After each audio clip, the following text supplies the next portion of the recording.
Welcome to Old Guy Talks to Me, a podcast dedicated to helping guys create kick-ass lives for themselves and those that they love. Ladies, if you want to know what your guy is thinking, this podcast is for women too. Each week, a special guest helps you create that life you've imagined. We talk anti-aging medicine, personal growth, relationships and hot sex. Yeah, you hear me, getting laid more frequently. Other guy vices, and topics that many don't want to talk about but need to. Just because you're getting older doesn't mean you have to be old.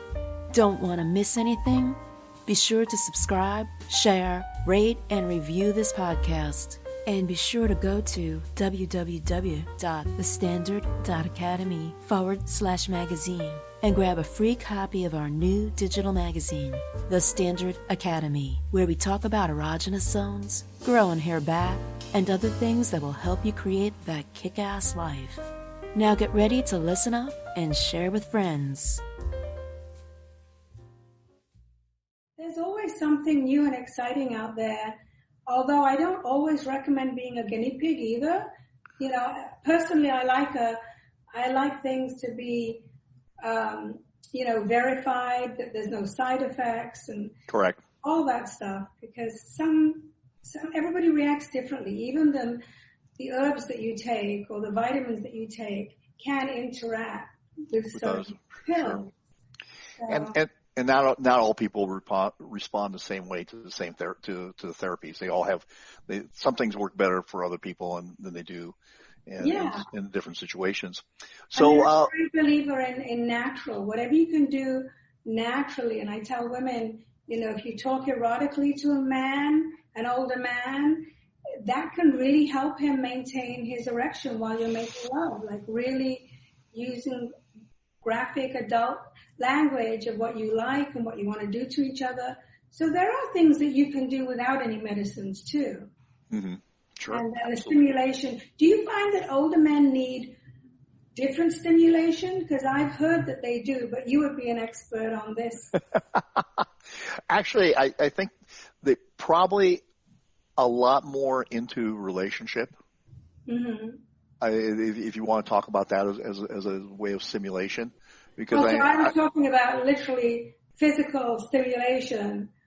Oh, I think it depends on obviously it depends on the person, but I think there's different kinds of stimulation, and the fact is, I think that the older you get, and is that the more you're into the relationship part of that, both the physical and the emotional intimacy that occurs in a relationship and the act of sex.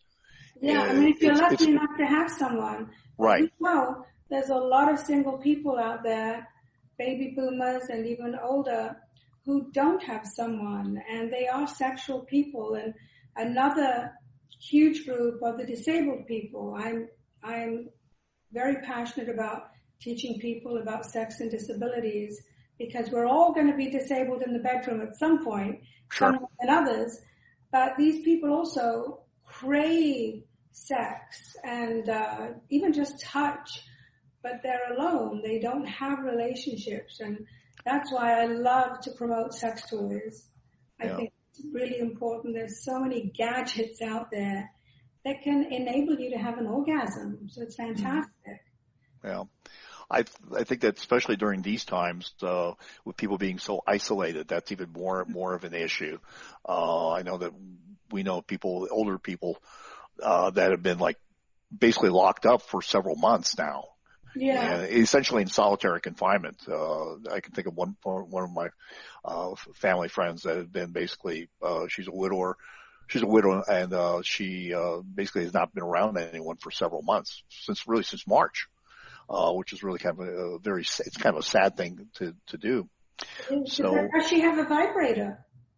I don't know. I haven't asked her. And it's not a joke. I mean, I'm quite. I know it's not a joke. That'd be a love. I have to admit, Dr. Ava. I mean, I have lots of conversations but I would have myself. I'm trying to think of the point where I would ask that question. Well, I think it should be part of the stimulus check. I think especially you should have a stimulus check and a free vibrator.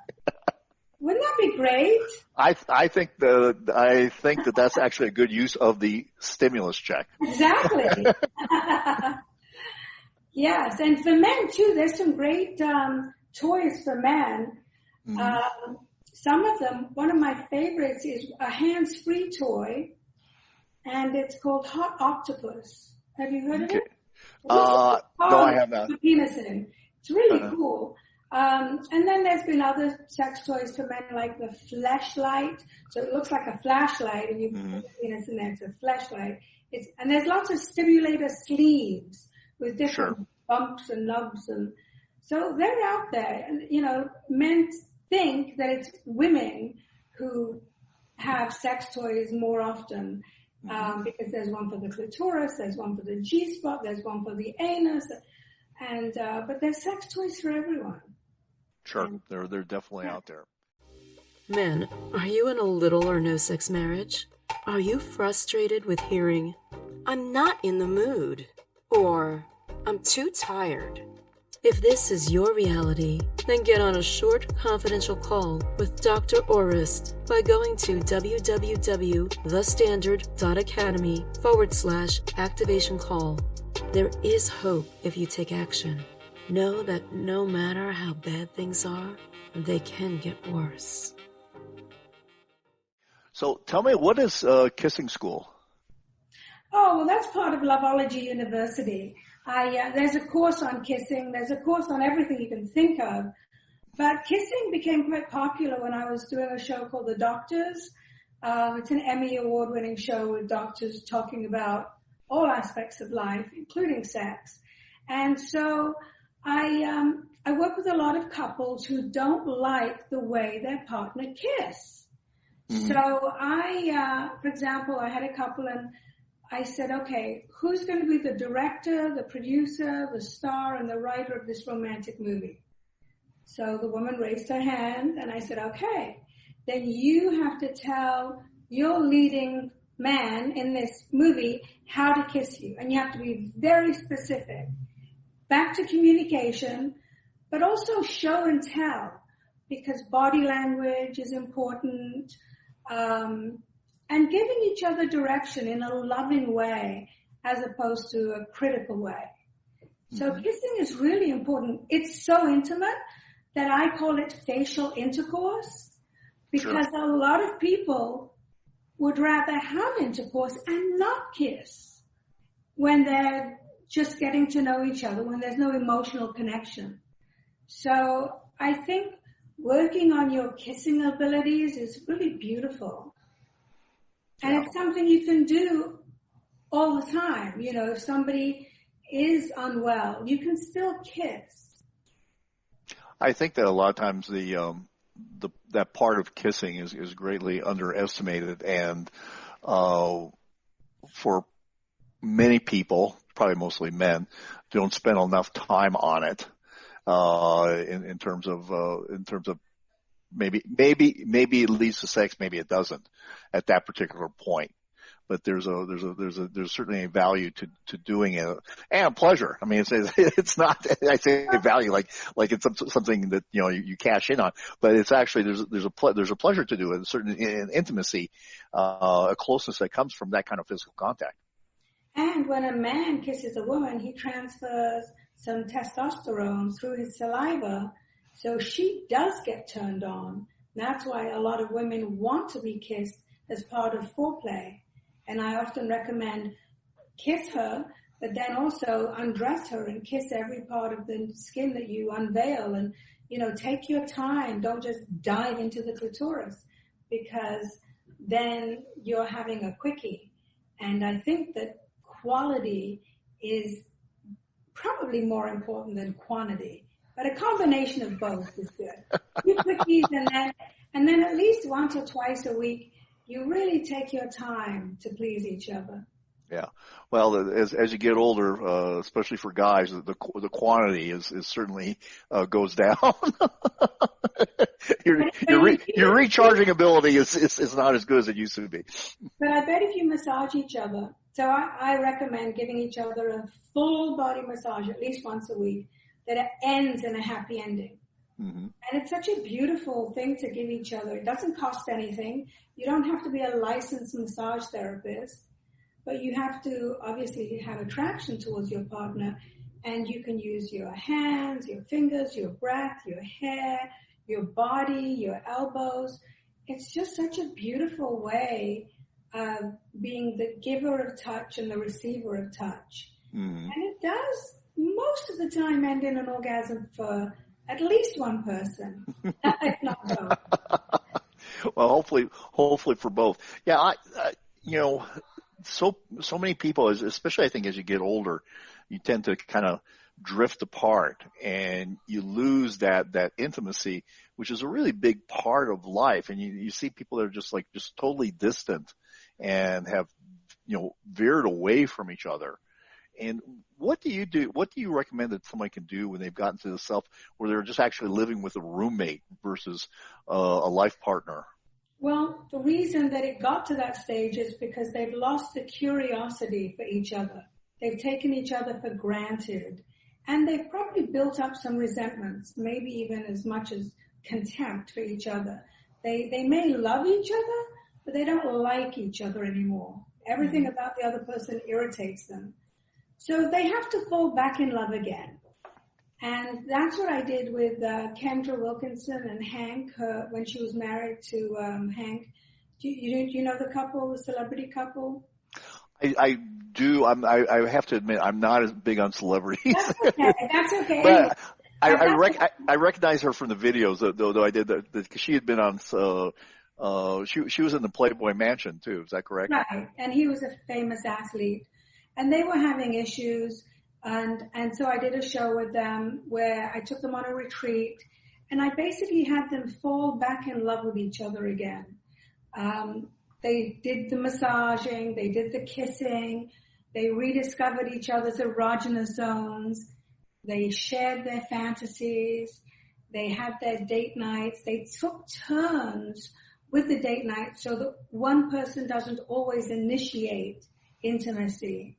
And then we played with the five senses where they blindfold each other. And so you have to basically romance each other all over again and fall back in love and try to remember what it was that you fell in love with. What were those qualities that you so admired that you just wanted to tear that person's clothes off and, make love to them and cuddle them and sleep with them. But both people have to want to save the relationship. If one's willing to work at it and the other isn't, it's not going to work. No. And sometimes you need to celebrate a breakup. Sounds horrible, but a lot of people mourn a breakup and they punish themselves. They won't eat, or they just can't get over it for a very long time. And I try to help them celebrate a breakup so that they can have the freedom to find somebody else who's more compatible. Mm-hmm. Yeah, it's unfortunate that sometimes the relationship that once worked gets to that point. Sometimes it does. Sometimes you do just outgrow each other. People also change. There's no doubt in my mind that circumstances that happen to people change them, especially traumatic circumstances. Mm-hmm. I've known people who've lost a family member, especially if it's to suicide or something, very painful. It can change someone. I have a client who said to me, I'm never going to be happy again. And she's made sure that she's never happy again. And yet she has found love again. But self-fulfilling prophecies do come true. So you have to be careful what you think, what you say, what you do. The conversation that you have inside your own head is the most important one. It is. And we have 70,000 thoughts a day. And I think 69,000 are repetitive. We have to replace those repetitive negative thoughts, let them go, and bring in love and peace and happiness.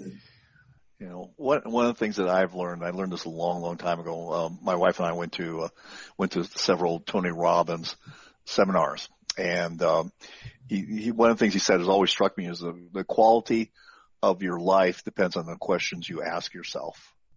I love that. I love that. And it's so true. You can ask yourself in a question like, you can ask them negatively, like, why do I always keep on doing that? Or you can ask yourself, how do I get that thing I want? Your brain will answer both those questions. And there's a new way. You can say, why am I so lucky? Yeah. The gratitude goes a long way. But I always go back to that, the quality of the question. I actually did do some love coaching for his life coaches many, many moons ago. But I'm an ardent admirer of Tony Robbins' communication skills. Yeah, he's great. Yeah, no, he's absolutely amazing. So, what if someone wanted to work with you or learn some more about some of the programs that you provide?